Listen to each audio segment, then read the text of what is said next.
Today's podcast is sponsored by Fire Facilities Incorporated, expert engineers, designers, and manufacturers of steel training towers, burn rooms, and mobile units that are all made in the USA.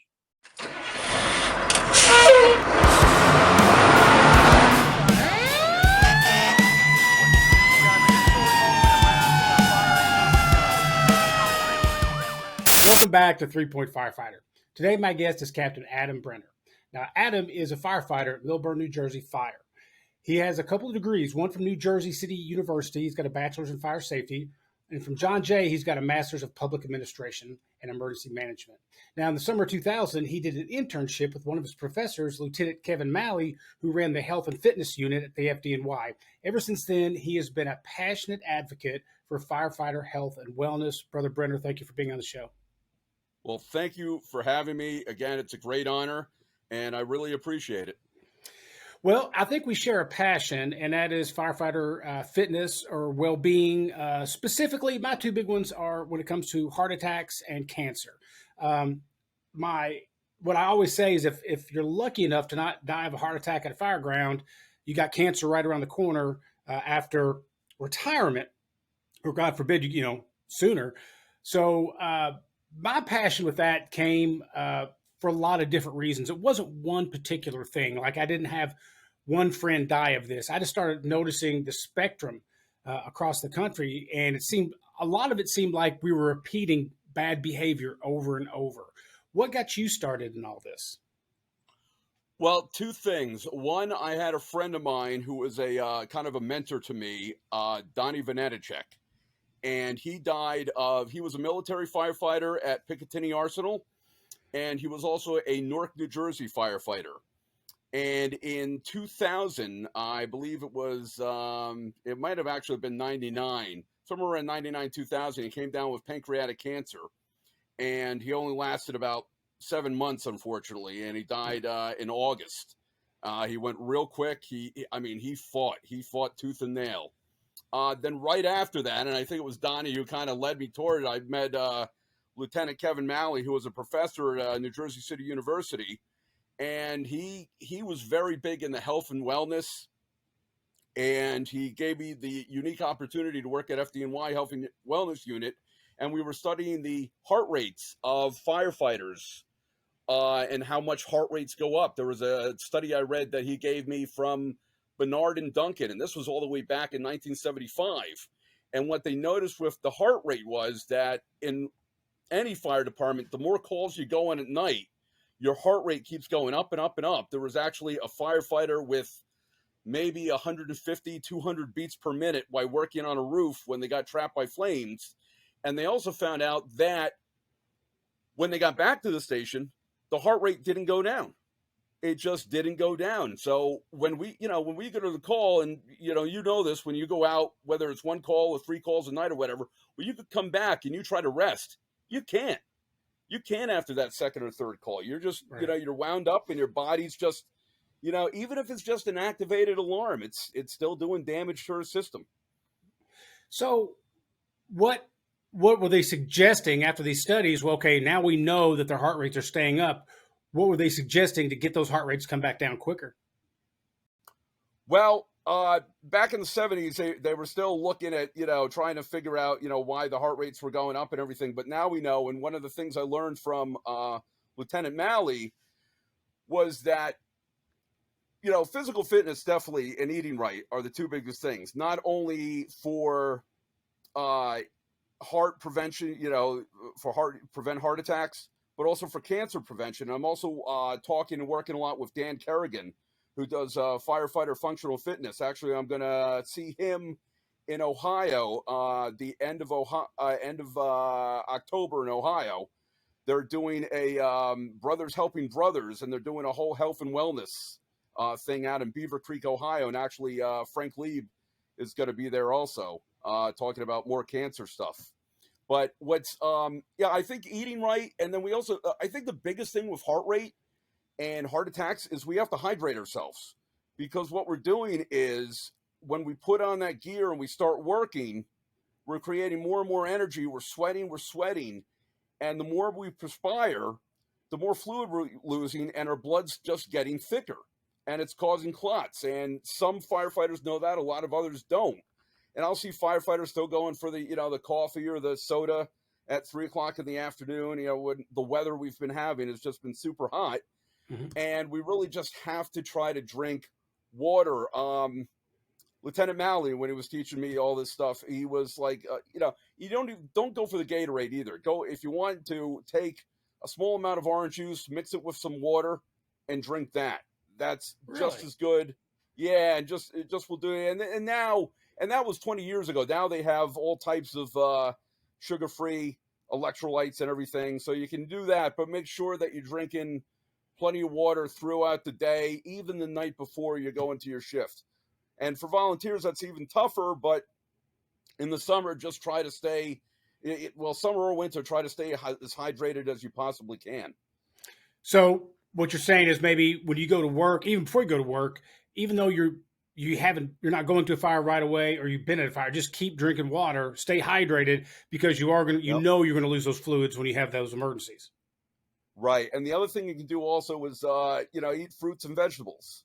During the day, if you have like an apple, summer fruits are readily available anywhere in the U.S. And so, have a couple of peaches, have a couple of grapes. That's going to be able to add fluid and natural carbohydrates to your system. Wow. I remember, and this was 25 years ago. I was stationed in North Texas, and I was visiting a friend who was about 5 or 6 hours south of me. And I can't remember the name of the base, but anyway, I went to visit him. And of course, this was 25 years ago. You'd wake up to these horrible alarms in the middle of the night, and you just kind of get, jolted out of bed with these klaxons and stuff. Well, when I was visiting him, he said, he goes, "Oh, I got to run. I got to go." Well, I didn't hear anything. And a couple seconds later, I started hearing the dee dee dee dee dee dee dee dee getting louder and louder and louder. So he made his run and he came back, and I asked him about that. He said, "Yeah, they were using this base for a study, but the idea was, instead of jolting firefighters out and shooting their sympathetic nervous system through the roof and their heart going crazy, they get woken up by very low escalating tones." And he's so used to Yep. it now, he could hear it way before I could. And I remember thinking, that man, that's pretty cool. But I never saw that go anywhere else. Have you heard or seen anything like that? We actually, our last chief in Millburn got a system called the WestNet system. And it's supposed to be, it has red lights instead of white lights. And it has kind of a lower tone beep to it that alerts firefighters. It doesn't, I know the one you're talking about. We don't have that particular one, and I haven't seen that in action. Mm-hmm. But something I want to go back to, it actually reminded me, talking about the Bernard and Duncan study that we talked about before. One of the things they found, and you're talking about the jolting, getting up and out of bed, Yeah. is that think like when you go on an EMS call and you have a dead body, you flip them over to find out how long they've been dead, right? You have the Mm-hmm. lividity and everything. That actually happens to us when we're sleeping. It's called venous pooling, and your blood actually pools in your body. So when you jolt up, it's like a water hammer going through your body, and that's another Oh, thing that can affect you also. holy cow. I had no idea. Yeah. Yep.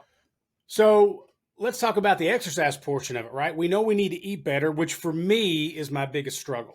Eating, I mean, they deliver pizza. I mean, I just got to literally, well, I just got to get my phone now and say, "Bring me delicious pizza." I think, so I kind of blame the pizza places for my poor eating. I don't really think it's my fault, but uh, yeah, I know they deliver salads too. I get you. But when it comes to physical fitness, that seems to be a little bit easier to do than eating healthier. But where do you start? Where do you start? What's your goal? What if you don't work out? So is it more cardio? Is it weightlifting? What have you seen and heard? Well, I think, and there's been times when I haven't worked out. You fall into that slump like a baseball player, and you just can't get yourself motivated. We've all been there, but I think that some people are taking it to an extreme. Now, if you're one of those extreme people and you want to go full blast, and like with Dan Kerrigan's functional fitness book, well, I'm actually diving into that now after working out just some basic stuff for a while. But if you just get on the treadmill and walk and maybe put it on a slight incline, that's really all you need. we don't. Our problem is that not just in the fire service, but in America, we're going from 0 to 60 in less than a second, like a fifth of a second, and Mhm. that's not what we need to do. There's two things. Another good friend of mine, who I'm sure Burden Clark, talks about the culture Mhm. in the fire service. So if we can create a culture where it's, firefighters are very driven to do stuff. Well, create a culture that says, you know what, it's all right to do a little less. Like if you're just working out, if you have 6 guys that are lifting 250 pounds, a day and everything, lifting weights and stuff, you don't necessarily have to do that. But if you can just walk on an incline, just listen to some music, watch some TV, get on the treadmill and walk, do an incline, that's going to help you tremendously. They're always talking about, hey, if you just go for a walk, and then once you graduate from there, then maybe try something else that's a little harder, and just then push yourself, but don't fall into the habit. And I've seen it in the fire service and just people who are doing regular weightlifting. If you do too much in the beginning, you try too hard, you're going to burn yourself out, and then you won't want to do it. Absolutely. I've had quite a few people. I've always tried to stay in shape. Well, I say not always. Uh, since in my mid 30s, I'm 54 now. So my mid 30s, I really took my physical fitness more seriously with cardio and lifting and all that. Never to be a bodybuilder, but to stay in shape, basically stay fit. That was my always the thing I'd say. I'm not trying to be a bodybuilder. I'm just trying to stay fit. But Right. people would ask me, they'd say, well, not even ask me, say, you know what? I like what you're doing. I'm going to eat better today. I'm going to start running. I'm going to start lifting weight. I'm going to start all this tomorrow. And I'd always say, no, don't. Absolutely don't do that, because you're setting yourself up for failure if you're trying to make all these life changing events happen all at once. Right. To your point, start walking, make 1 or 2 meals a little bit better, and just keep building and building and building on that, because you're more likely to fail. If you fail at any of those things all at once, you're more likely just to say, you know what, screw it. It's not for me. Um, and to your point earlier as well, I'm in a slump right now where I can't stand to go to the gym. I can't. I went there today and sat in the parking lot for 10 minutes. I was like, God, I really don't want to do this. But I have a responsibility to, the community, my family, myself, new kittens we got.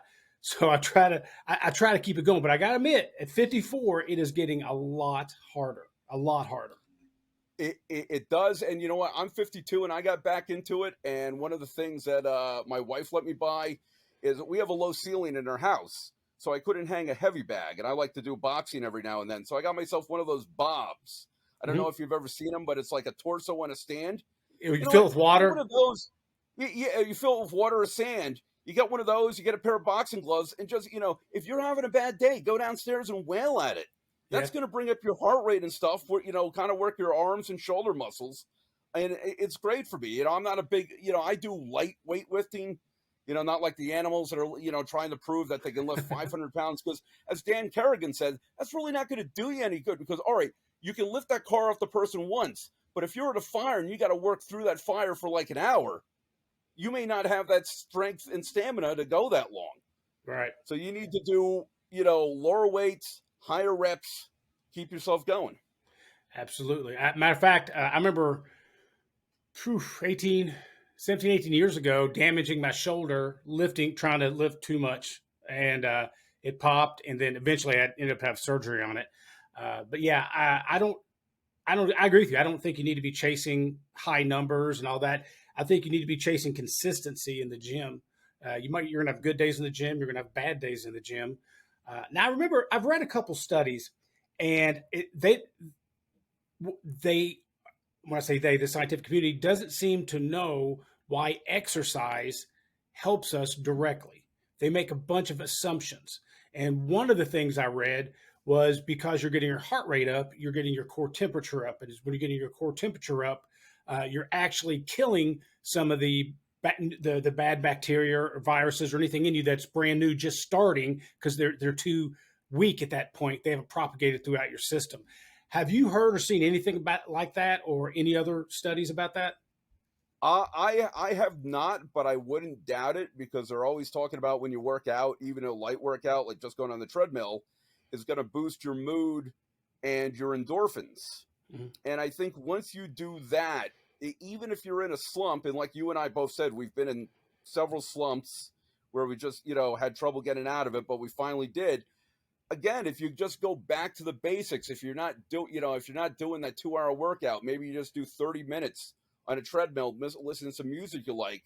Mhm. That'll put you in a better mood, and then that'll get you started going down the exercising path. So I Yeah. wouldn't doubt it, but there's still a lot of studies I'm sure that need to be done. That science is finding out new stuff all the time. But again, if walking or just or standing there doing 100 jumping jacks makes you feel better, and then makes you want to move on to the next step, then go for it.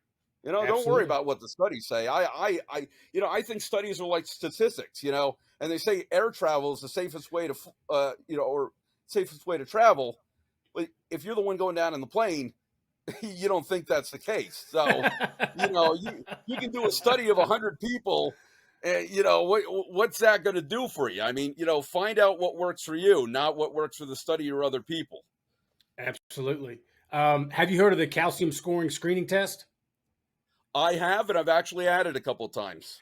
I wrote an article about it, and for those that are listening, if they haven't heard this before, the calcium scoring screening test is where you can get basically an X-ray, a CAT scan of your chest, and they have a way to equate calcium in your main arteries of your heart to plaque, and I think it's a score of 0 to 400, and they can tell you if you're clogged up or not before having a big heart attack. I mean, that's pretty much the short story of that. And I've had one, and I'm getting ready to take another one. And they also have one now where you can get the calcium scoring screening test and your carotid arteries, whatever they do, Doppler or whatever on that, and it's all Right. cheap. So when I found out about this, you don't need insurance, you don't need a doctor's recommendation. I spent $50 in 30 minutes. And at the end of that 30 minutes, I already had my score and everything. So that's another thing I try Wow. to encourage people to do is, and it all came from a friend of mine having a big heart attack. His widowmaker was blocked 80%. He survived, but he almost didn't. And I asked my doctor just when I was getting a physical, I just said, "Hey, how come we have to wait till we have a heart attack before we know how blocked we are in our arteries?" And she said, "Oh, you don't." And that's what led me down this path. It's a fantastic way to get a jump on it. With heart disease being such a problem in the fire service, it should be, every year to 3 years. And I believe our employer should pretty much pay for that. That's my thoughts. Yep. Well, I don't know if you're familiar with New Jersey, but kudos to the Jersey City Fire Department, and they had one of their captains, Captain Buscio, who died while he was skiing with his family. And his wife, started to research and find out. I forget what her first name is, but she basically came up with what's now called throughout the state of New Jersey the Buscio program. And there's a couple of different sites. I'm not sure how many sites there are in the state, but they would go there. Whatever insurance you have, that's what they take. You don't have to pay a copay or anything. You don't have to pay anything additional. And they put you through a battery of tests for, they put you on a stress test. They do an echocardiogram. They do blood work. They do everything. And you can go every year to get it done. And it's a fantastic program. Some departments in New Jersey, I know the department next to us in Springfield, they have it in their contract that they have to go. Others is just, voluntary. But if you're a New Jersey firefighter, whether you're volunteer or career, and you're not, I've done it. I've got to do it again this year. Mhm. It's so important to do. It's just an amazing program that the Buscio family has put together for New Jersey firefighters. Knowing how bad the heart disease is and everything, and I'm so upset that their husband, father, had to die in order to get this program going. But it's saved, I'm sure, thousands of lives so far of firefighters. That's amazing. I would love to see the data on firefighter deaths due to heart attack before and after they implemented that program. I bet that's amazing. It is. It's really an amazing program. Yeah. Well, we've talked a little bit about eating better, and we've talked a little bit about um, working out. I want to take a quick break in between here because I got so excited about talking to you today about cancer and health and wellness. I kind of forgot one main question. I want to know what got you started in the fire service and where did it lead? Where was your path to where it led today? I was I was a kid who went. My parents forced me to go to boarding school, and I hated boarding school, and I had a lot of learning disabilities such as dyslexia and ADD, and I really didn't know where I wanted to be. And at the time, Millburn Fire Department was a combination department. It was volunteer and career, and basically a lot of volunteer members would eventually become career members going through the civil service exam. And I was thinking about it, and one of our landscapers was a Millburn career firefighter, and he talked to my mom one day, and he said, have Adam sign up for the volunteers. It can't hurt. And I had already been thinking of it. I was, I used to watch Emergency as a kid, with Johnny Gage and Roy DeSoto and watching all that. So I loved it. I would always dress up in my raincoat and stuff and pretending every time we went out to errands that I'd be going on a call. So it's just something that I always wanted to do. And like my whole family, when they found out I became a volunteer and then a paid member of the department, they're like, yeah, okay. Yeah, we saw that coming years ago. That So tracks. it was just, but the funny thing was, I just thought that it was, cutting holes in roofs, pulling lines up, and putting water on fire. The more I got into it, and then I wasn't even sure if I was, really wanted to be a captain or not, but I decided to become a captain. And becoming a captain, I've just been able to do so much stuff. One of the things I did was I got our department to work on a grant with the Leary's Firefighter Foundation, and we were able to get we had one washing machine, one extractor up at our station two, and that could only wash one or two shells or one or two liners at a time. Mhm. Now, we have about 7 to 11 crew members a day working 24-hour shifts. If you come back from a fire, that's not enough. And you have cross contamination. And I know we're jumping ahead with cancer, but you got Mhm. cross contamination. I said, look, we need two extractors, one at headquarters and one at station two. So we're not dragging the stuff up to station two anymore. We applied for the Leary's firefighter grant, and we were blessed. We got a grant for two new extractors that do 6 shells or 6 liners at a time. We got dryer cabinets, and now the headquarters units can do their gear at headquarters, and the station two crew can do their gear at station two. And taking the stuff that I learned from college and being an officer, I've just been able to do so much on the health and wellness front, especially with the cancer and firefighting. So it's been an amazing journey, And a lot of people say that college is just a piece of paper or something. But again, I go back to my friend Burden Clark, who says that, maybe we could prevent a lot of line of duty deaths if we get more education. Not saying that you necessarily have to get a degree, but take some fire science classes, take some other classes at, either community college or someplace like Jersey City University, and talk to, the thing I loved about it was I got to go to school with people from every walk of life. You had people who were in public administration, people in private administration. You had bankers, you had postal workers, you had people who worked in offices, whether they're mail clerks or they were executives, and you get feedback from them, and they get feedback from you on how you do. How do you do performance evaluations? How do you do management? How do you do this? What's your way?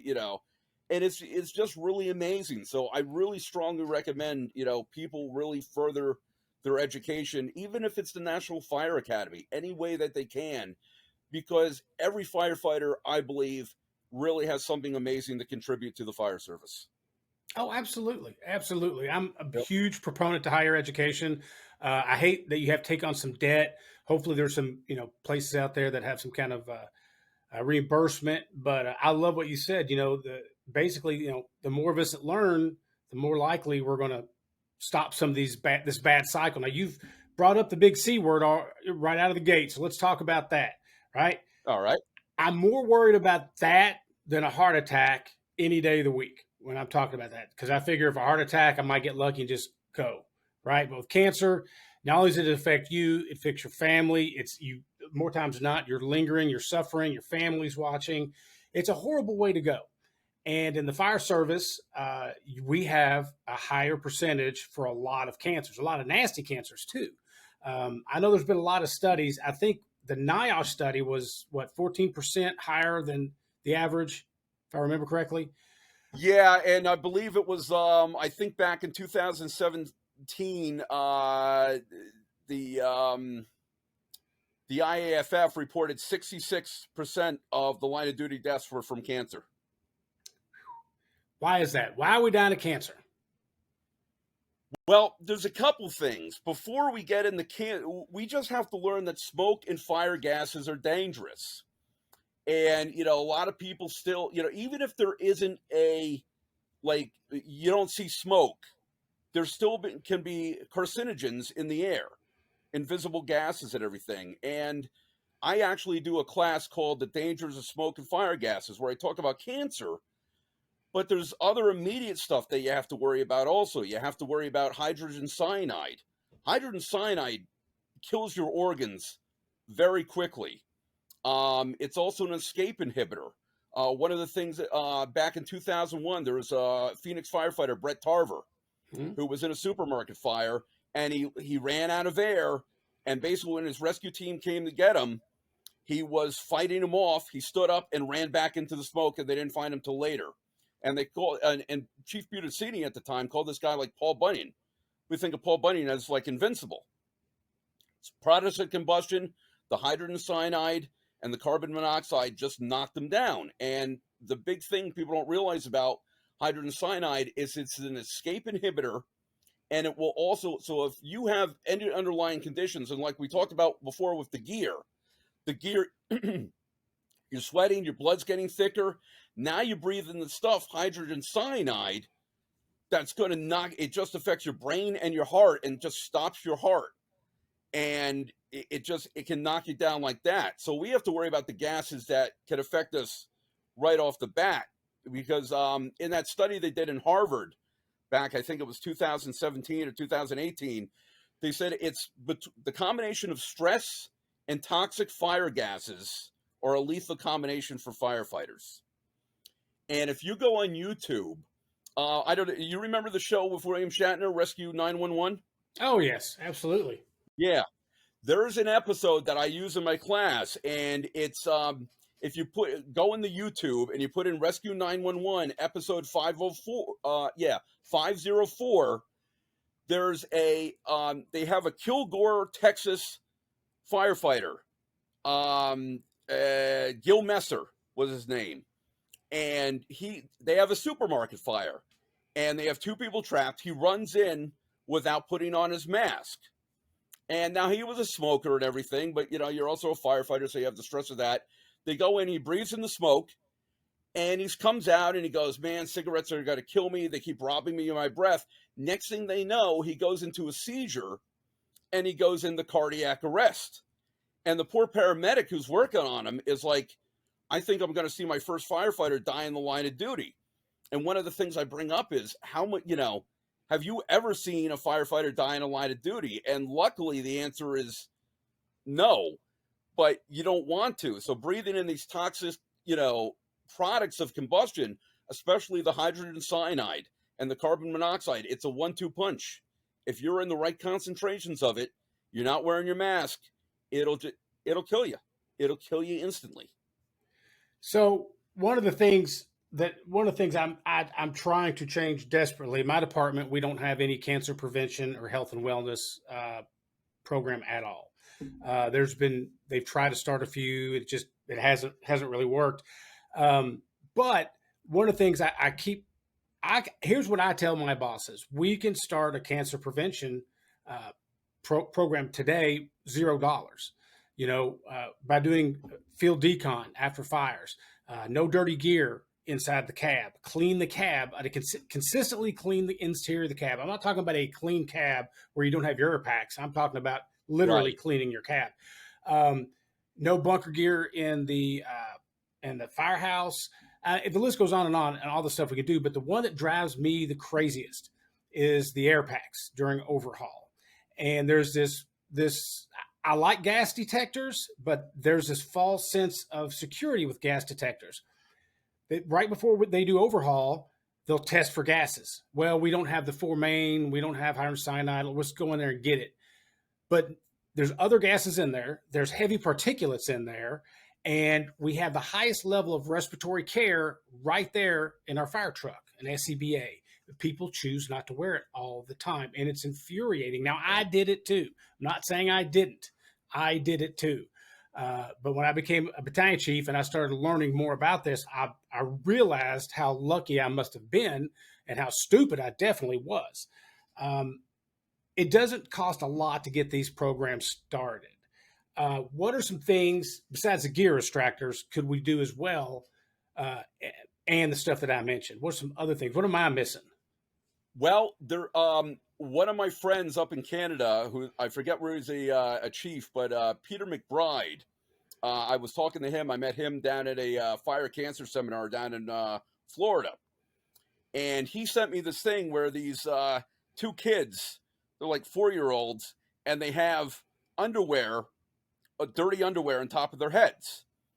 And basically, he goes, think about it. If you're in a kitchen, and we've all done this in the kitchen, somebody farts in the kitchen, right? What does everybody do? They get up and they run out of there.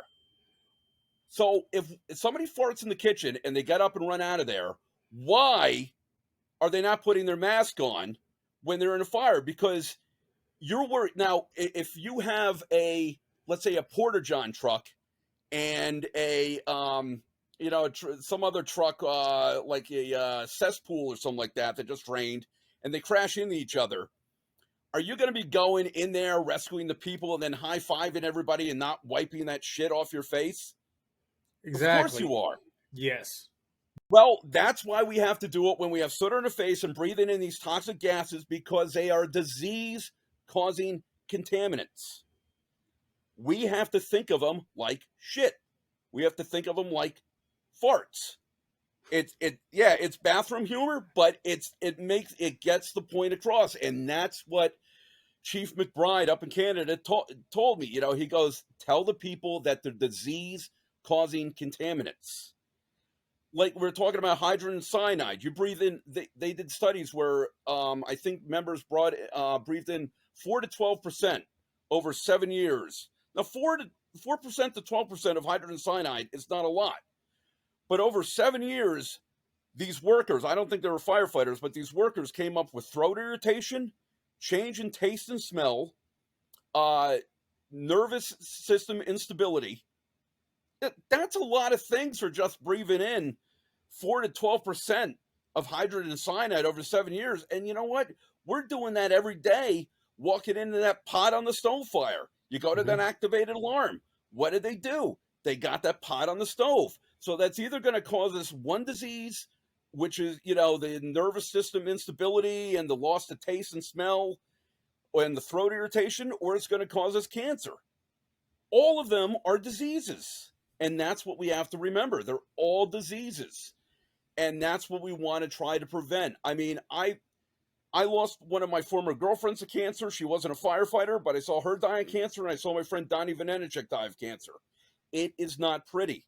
It is a very ugly situation. My girlfriend, I lived with her until the day she died, and she was diagnosed in March, and she died in November. And it's a lot of work for not only yourself, but the caretakers. And I always think of what Billy Goldfeder says. If you've ever seen that video by Billy Goldfeder, where he talks about who's in your cell phone. Take a look at who's in your cell phone. And, he's talking about wearing seatbelts and all that. But besides wearing seatbelts, wear your mask.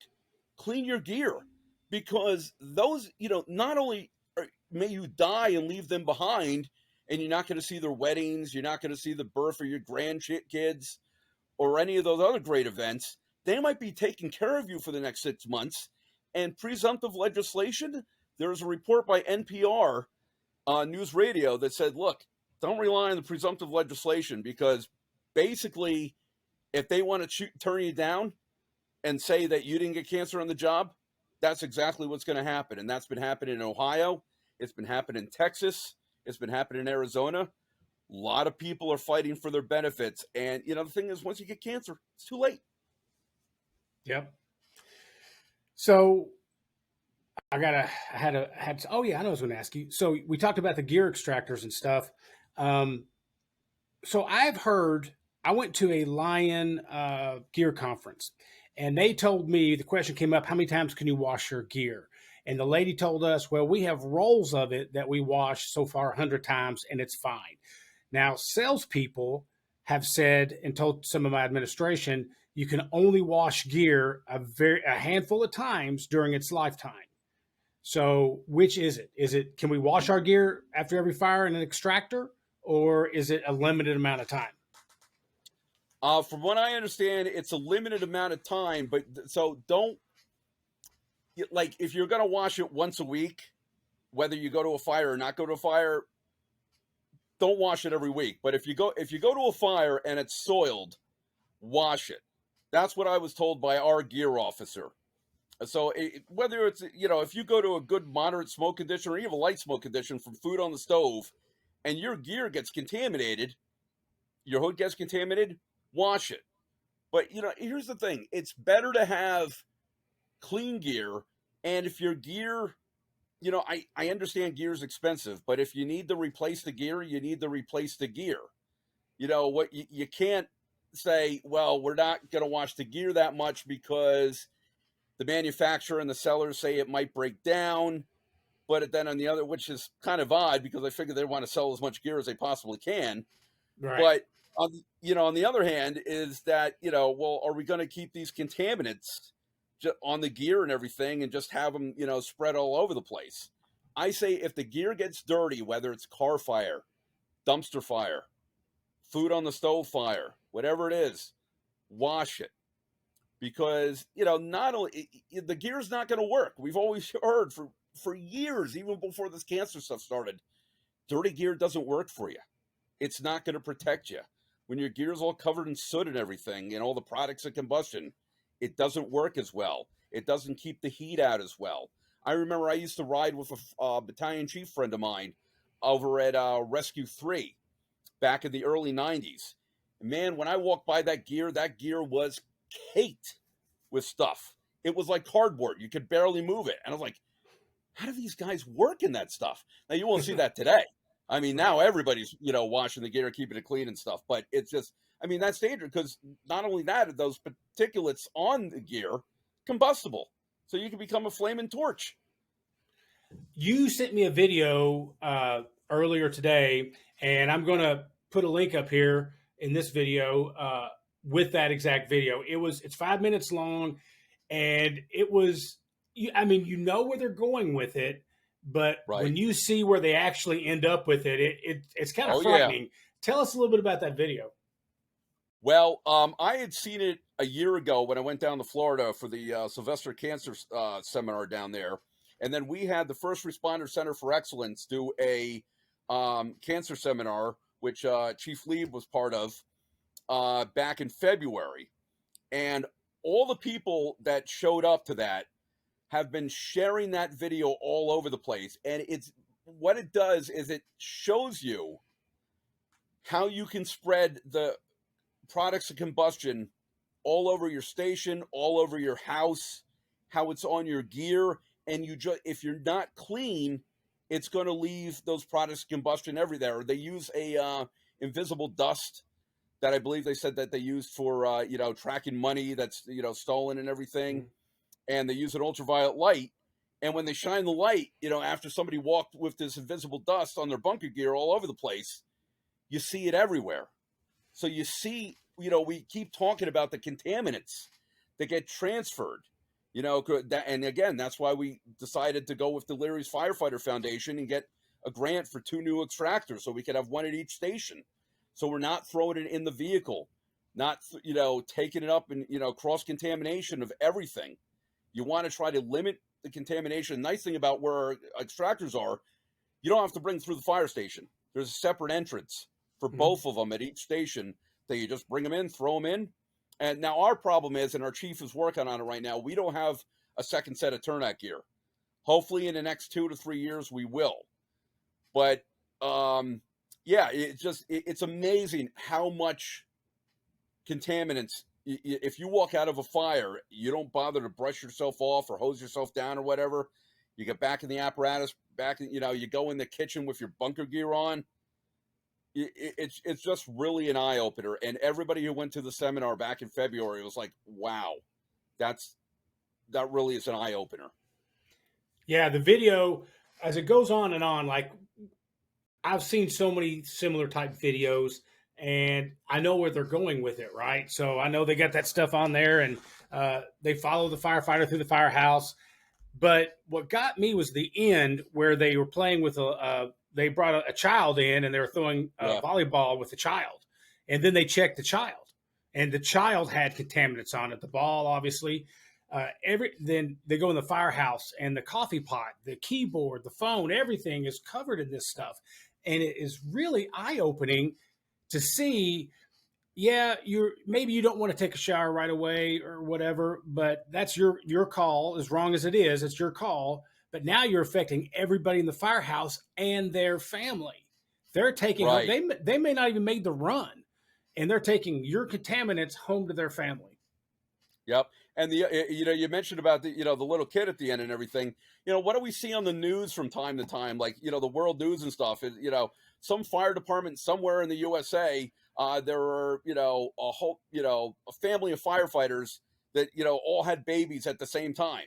So what are they doing? They're standing in their bunker gear, holding Yeah. up their infant children.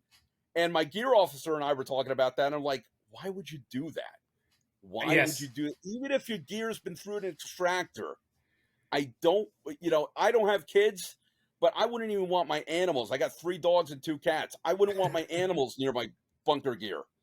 I've wondered that myself. Every time I see a picture of a newborn in turnout gear, I'm like, you can green screen anything. You can Photoshop anything now. Let's 2 different things. Don't put them together in real life. Take a picture of your bunker gear, take a picture of your kid. And I've always Right. wondered what the hell they were thinking, but oh well, what are you going to do?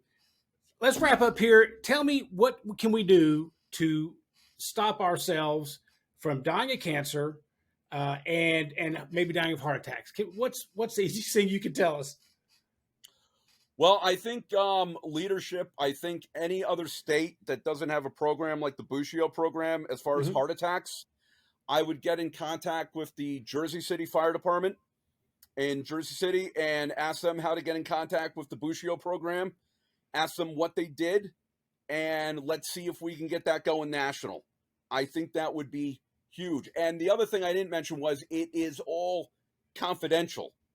So unless you sign the contract where the department says you have to go and everything, and your unions and everybody agree, if you just go yourself, use your own insurance, if they say your arteries are 90% blocked and you still want to go to work the next day, which I wouldn't recommend, you can. It's confidential, which is nice because doesn't allow your employer to do it. One of the things we did for Safety Stand Down the last 2 years was we teamed up with a local hospital, our St. Barnabas Hospital, and we had a health fair for all first responders and their families. Now, it was a non-fasting blood test and blood pressure and stuff, but those are the kind of fun things that your department could do, and you can invite neighboring departments to join you. Any hospital would be willing to team up with you. They have outreach programs that they do for everybody else. Why not do for the fire departments? And it's, just contact your local hospital. Say, hey, we want to do like a health clinic. We want to do a health fair. And they'll work with you and, do one. So that's what you can do. But with cancer policy and leadership, you have, try to get members to take a shower right when they get back. Our chief knows that I'm very passionate about the cancer and health and safety of firefighters. First day he came in, he put signs up on all the doors outside the apparatus floor that say no turnout gear past this point. And I was like, thank you. The other thing he did when he saw how passionate I was about cancer and everything, we used to go for physicals every other year. Now we do them every year. So if there's something to catch, we can catch it early. We're not trying to get rid of members. We just want to catch it. We can send them for help. Right. If you got to put them out on sick leave a little bit, it's a lot better than a dead firefighter. Absolutely. But those are the things I recommend. Definitely, all states try to get something like the Buscio program going. Each individual fire department team up with your hospital, get a health fair going.